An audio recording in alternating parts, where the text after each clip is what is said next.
Pinterest.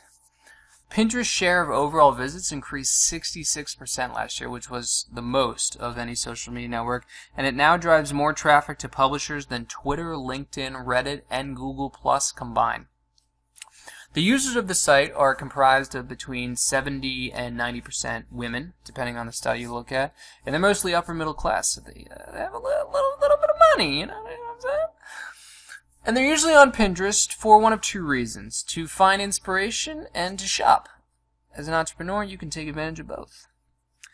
Pinterest can help any brand, whether your focus is on men or women, because you can post any picture related to your product, including infographics, charts, slides, anything you want.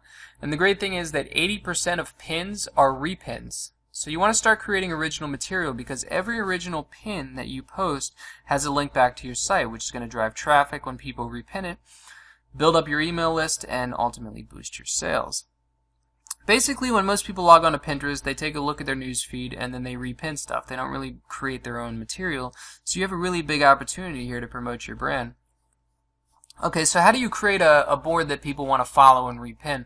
In general, tall photos are going to look bigger than wide ones on Pinterest, but not so long that users can't see the repin button when they get to the bottom of your image. You can see on the screenshot here, if you have a really long image, when you get to the bottom, because the pin button or the repin button is at the top, they're not going to be able to see it anymore, and they're going to be less likely to repin your image. So you're going to want to crop your photos before you put them up there. Make sure that you can see the whole thing without scrolling down. And while you want to stand out with your photos, you don't want to make things overly complex or put too many details into one post. And you want to post what you're familiar with. If you put something interesting up, tell everybody why you think it's interesting, or ask a question. You could even put a close-up of something related to your category and ask people what they think it is. You can turn it into a contest. Really, you just want to generate conversation. It's going to lead to more followers and more people repinning your posts. Consider creating boards that are as niche-y as possible. So, for instance, cars would be way too broad. But if you focused on Lamborghinis or Ferraris, you'd have a much more dedicated fan base, and you'd probably get a lot more repins and more exposure.